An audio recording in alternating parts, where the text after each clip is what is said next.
पर पूरी बात बताएं। अगर हुआ क्या था, क्योंकि कल जो प्रेस कॉन्फ्रेंस की गई है वहाँ पर सिर्फ आपकी डॉक्टर के साथ हाथापाई दिखाई गई और जिसके बाद एफआईआर भी लगी हुई है। तो अब आपने उस समय पूरा थोड़ा विस्तार में बताएं कि एग्जैक्ट और क्या हुआ था वहाँ पर। पापा के वाइटल्स सारे नॉर्मल थे।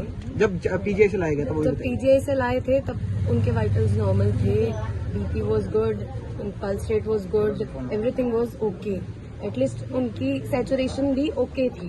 100% सैचुरेशन पे हम उनको लेके आए हैं यहाँ पे। यहाँ आने के बाद भी पापा ओके थे। बात कर रहे थे बात सर, आप मेरे को एक बात बताओ, अगर आपके नॉर्मल सिर में दर्द होता है, लोग आंखें नहीं खोल पाते हैं। उनके सिर में तो ब्लीडिंग थी ना, वो आंखें खोलते थे बट वो बात नहीं कर पाते थे। वो आंखें खोलते थे, हाथ पैर हिलाते थे, सब करते थे, बट वो बोलते नहीं थे। ठीक है, हम यहाँ पे लेके आए उनको। पीजीआई ने हमें बोला था कि हम आपको रेफर कर रहे हैं आपके घर के पास। क्यों? क्योंकि आप यहाँ हरास हो रहे हो, घर से दूर हो, आपकी फैमिली, और क्योंकि ये इलाज लंबा चलेगा। और उन्होंने ये कहा था कि आप अपने घर के पास जाके हॉस्पिटल में, जीएमसी जम्मू में, आपने देख भी लिया होगा वो पीजीआई का डिस्चार्ज, वहाँ जाके आप इलाज करवाओ। इलाज क्या, नॉर्मल जो बेसिक इलाज था वो चलाने के लिए उन्होंने बोला था, with same medication, same injection, same tablets, everything, हर चीज सेम थी, कुछ उसमें अलग नहीं था। जब हम यहाँ पे आए हैं, हमने एडमिशन करवाया। सर हाँ, मैं तो ये चीज बोल रही, पीजीआई क्या, आपको ये बात पता है कि हम पीजीआई क्यों लेके गए थे? क्योंकि यहाँ के डॉक्टर्स ने ना हमें ये चीज कही थी कि हमारे पास स्टाफ नहीं है, हम सफिशिएंट नहीं है इनकी सर्जरी करने के लिए, या फिर हम कोई भी मेडिकेशन उनको देने के लिए हम सफिशिएंट नहीं है। आप अपने एंड पे जो करना चाहते हो आप कर सकते हो, आप जहाँ लेके जाना चाहते हो ले जाओ। ये डॉक्टर्स की वर्डिंग थी उस टाइम पे। और पीजीआई के रिकॉर्ड के हिसाब, पीजीआई नहीं, जीएमसी जम्मू के रिकॉर्ड के हिसाब से, वो 30 तारीख के रिकॉर्ड के हिसाब से उस पर लिखा है कि हम रेफर कर रहे हैं न्यूरो सर्जरी डिपार्टमेंट पे। ठीक है, तो हम उनको पीजीआई लेके गए थे। पीजीआई ने भी उनको वहाँ से रेफर करके यहाँ भेजा था कि सेम मेडिकेशन चलनी है, आप हरास ना हो। ऑब्वियसली अटेंडेंट्स भी हरास होते हैं पेशेंट के साथ, तो उन्होंने बोला आप वहाँ जाके इलाज करवाओ, 2 हफ्ते बाद आप दोबारा आना रूटीन चेकअप के लिए।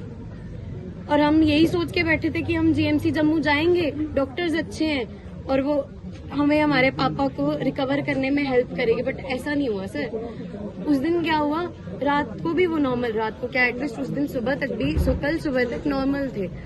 वो डॉक्टर आए, आके उन्होंने सिर्फ इतना कहा कि हमें सक्शन करनी है। सक्शन क्या करते हैं कि जो पाइप डाली है ऑक्सीजन के लिए, उसको ट्रैकियोस्मी ट्यूब बोलते हैं, और वो यहाँ डलती है गले में।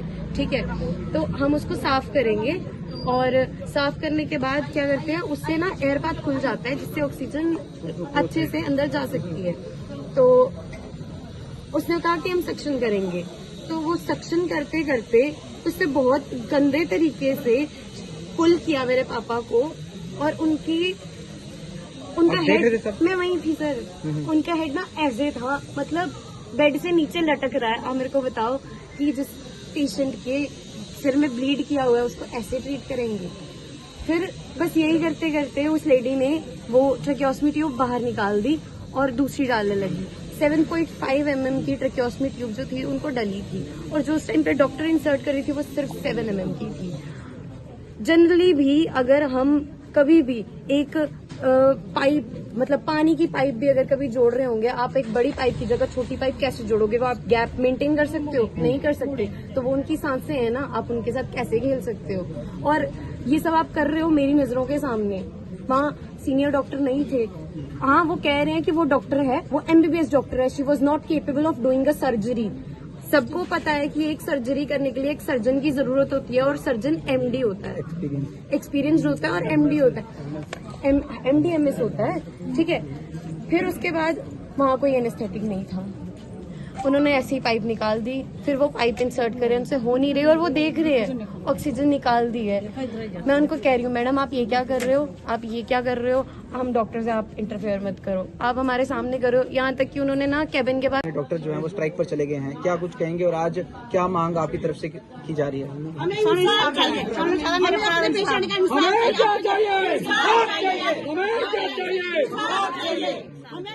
चाहिए।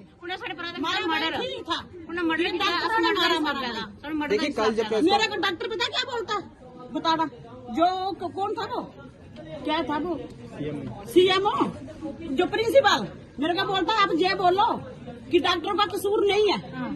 मेरे को बार बार यही बोले कि डॉक्टरों का कसूर नहीं है। कैसे मानूं कि डॉक्टर का कसूर नहीं है? डॉक्टर का कसूर था।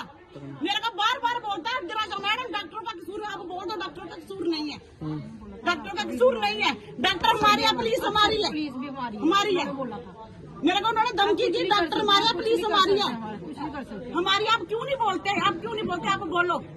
फिर उन्होंने मेरी इतनी सी वीडियो अपने उसमें कैमरे में ले ली।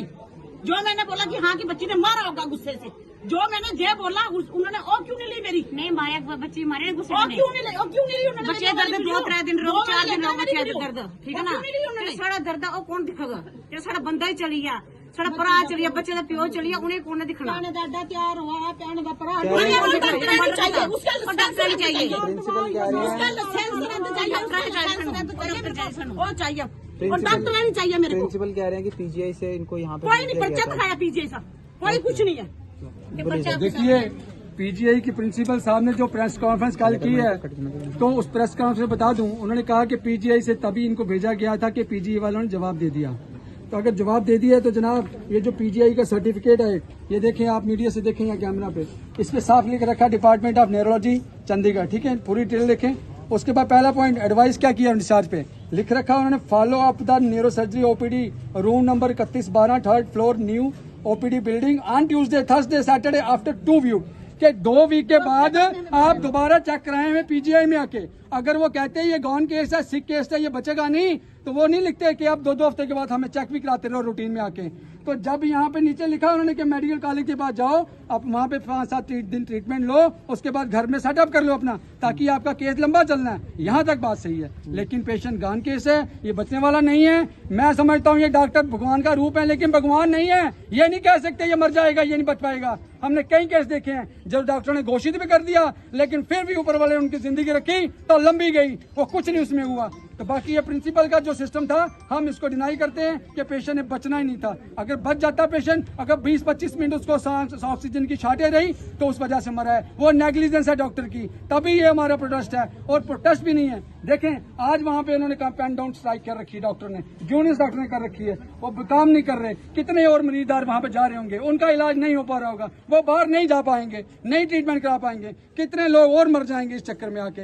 हम उनकी स्ट्राइक को यही कहता चाहना चाहते हैं, हमें ठीक है हमारी बच्ची को आप बता रहे हो कि उसने गलती की है, उसने मारा है, आप उन्हें एफआईआर कर दी, ठीक है, हमने भी एफआईआर करने की कोशिश की, हमारे भी नेग्लिजेंस का केस लेगी, किसी ने सुना नहीं। बख्शनगर थाने में गए, वहां पे नहीं बना। ये एसएसपी साहब को भी हमने दिया, उन्होंने कहा कि हमने ऑलरेडी एफआईआर लग चुकी है आपके खिलाफ, हमें एज पर कानून कार्रवाई करनी पड़ेगी। जैसा भी हम चाहते तो प्रोटेस्ट कर सकते थे, डेड बॉडी हम रोड पर रख सकते थे, लेकिन हमने समाज के जो हम पढ़े लिखे सिविलाइज लोग हैं, हम चाहते हैं कि जम्मू की जनता की आंखें खुलें और वो साथ होकर एक आवाज में कहें कि जो प्रेशर मेडिकल कॉलेज पे है, जो इतने कम से कम भी मैं समझता हूँ एक डॉक्टर पे कम से कम 500-500 पेशेंट देखने पड़ते हैं, वहाँ पे डॉक्टरों की कमी है, वहाँ डॉक्टर बढ़ाएं, वो अपनी कमियां देखें, ना कि लोगों पे आप एलिगेशन करें, ना कि लोगों को हिट करें। लोग जिसका बाप या भाई जाएगा वो तो बात करेगा, वो तो भड़केगा। जब उसको यहाँ पे रोज मरते हैं लोग, तो जनाब कोई मरता है तो गलती से किक भी बच जाती है किसी को, तब क्या इतना एलिगेशन हो गया, तब क्यों इतना शोर मच रहा है। बात उस बात के लिए, लिहाजा हमारी एफआईआर नहीं लगी अभी तक, हमें कोई नहीं, लेकिन हमारा प्रोटेस्ट चलता रहेगा। डेड बॉडी का अंतिम संस्कार हम करेंगे, जाके बिल्कुल तरीके से करेंगे, लेकिन हम कोर्ट तक जाएंगे, इस मसले तक दूर तक जाएंगे। जो कंसर्न डॉक्टर है, जो डॉक्टर ने लापरवाही, उसको हम एमसीआई तक जाएंगे, मेडिकल काउंसिल ऑफ इंडिया तक जाएंगे, उसके सर्टिफिकेट की जांच हो, उस पर बात चल के कैसे उसने बिना सीनियर डॉक्टरों की एब्सेंस में कैसे उसने ट्यूब को खींचा, कैसे उसने ऑपरेट किया। हम समझते उसने अपनी तरफ से करने की कार्य को करने की कोशिश की होगी, लेकिन जब नहीं हो पाया तो फिर ये आपने कह दिया कि हमारे किसी अटेंडेंट लड़की ने किक कर दिया, हमें परेशानी होगी, ये हो गया, डॉक्टर स्ट्राइक पे चले गए। ये कहाँ का इंसाफ है? तभी ये पूरा मैटर चलना चाहिए। हम चाहते हैं मीडिया के माध्यम से जम्मू की जनता जागृत हो, कम से कम मेडिकल कॉलेज में ऐसा सिस्टम बन जाए, डॉक्टरों का सिस्टम बने, यूनिफॉर्म कोड बने। लाल सिंह होते थे, कितने डॉक्टर यूनिफॉर्म डाल के घूमते थे, आज आप जाओ पता नहीं चलता डॉक्टर अटेंडेंट है कौन है, सिर्फ स्टैथो ही बताती है डॉक्टर शायद। तो भैया ऐसा डॉक्टर का पूरा डिग्निटी होती है, डॉक्टर बनने के लिए बड़ी मेहनत करनी पड़ती है, लेकिन डॉक्टर के पैसे को मेंटेन करने के लिए उसके ज्यादा मेहनत करनी पड़ती है। इससे ज्यादा कुछ नहीं कहते हुए मैं आप सबसे यही कहूंगा कि कृपया करके, जैसे उन्होंने कहा स्टाफ ने, आज कह रहे हैं वो अपनी स्ट्राइक पे कि लाएं, पहले बच्ची को यहाँ पे लाएं, फिर हम स्ट्राइक डाउन करेंगे। हम कहते हैं क्यों, अगर आप में जानित है, हम लोग अभी जा रहे हैं 4:30 पे यहाँ पे जोगी गेट जा रहे हैं, मीडिया के माध्यम से कह रहे हैं वो डॉक्टर भी वहां आ जाए, ये बच्ची भी हमारी उधर होगी, वहीं कहा सुना बात सब वहीं खत्म हो जाएगी। लेकिन फिर भी किसने अगर रंजिशें पालनी है, फिर भी अगर जम्मू की जनता के सेंटीमेंट से किसने खेलना है, टकराना है, तो हम उसके लिए भी तैयार हैं।